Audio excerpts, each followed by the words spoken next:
أهلا بيكم معايا. أنا أسماء وبودكاست وبشير، ويلا نكمل رحلتنا سوا. كل سنة وانتوا طيبين وعيد سعيد عليكم يا رب. دايما في العيد بنستنى الزحمة واللمة وصوت الناس، وبنحاول نعيش الإحساس الحلو اللي الأيام دي بتخلقه جوانا. لكن الغريب إن مع نهاية أول يوم وبعد هدوء كل حاجة بيبدأ يظهر إحساس مختلف شوية، إحساس هادي لكنه تقيل أوقات.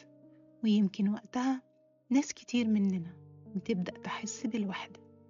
وعلشان كده حكايتنا النهاردة عن الوحدة، وسؤالنا المرة دي: بتخاف من الوحدة؟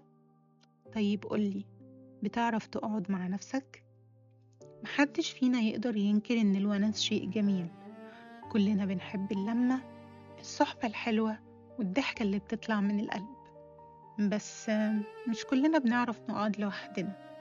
يمكن علشان الوحدة بتعلي صوتنا الداخلي، أو يمكن علشان بنسمع أفكار كنا بنهرب منها، أو يمكن علشان بنخاف نقابل نفسنا على حقيقتها. خليني أحكي لكم جزء من حكايتي. أنا شخصيا ما كنتش بعرف أقعد لوحدي خالص. زمان كنت بخاف جدا من القعدة مع نفسي. كان لازم دايما يكون في حد أو حاجة تونسني، فيلم، مسلسل، كتاب، أي حاجة تعمل دوشة وتكون أعلى من صوتي أنا، صوت نفسي وصوت أفكاري. وكنت بتوتر جدا لما بكون لوحدي ولما بسمع نفسي بجد. يمكن علشان كنت شايفة إن الوحدة زي حفرة كبيرة، وكنت خايفة في يوم أقع فيها. علشان كده كنت ببعد عنها بأي طريقة ممكنة. الحقيقة ما كنتش بخاف من الوحدة نفسها على قد ما كنت بخاف إنها تستمر وتعيش معايا لفترة طويلة وتاخد مساحة من حياتي لو فتحت لها الباب. بس في مرة قررت أجرب أقعد مع نفسي، غمضت عيني وسمعت صوت أفكاري وفتحت قلبي لكل اللي جوايا. يمكن كان في حاجات كتير مؤلمة لقيتها عايشة جوايا من زمان، لكن الغريب إن الألم بدأ يخف لما سمعت وفهمت وحسيت بصوتي الحقيقي. صوت الصمت كان أهدى وأريح بكتير من صوت الدوشة اللي كنت بخلقها حواليا. وعلشان كده في كل مرة بنقعد لوحدنا وبنسمح لنفسنا نسمع ونفهم ونتقبل، بتكون فرصة نرجع لنفسنا تاني.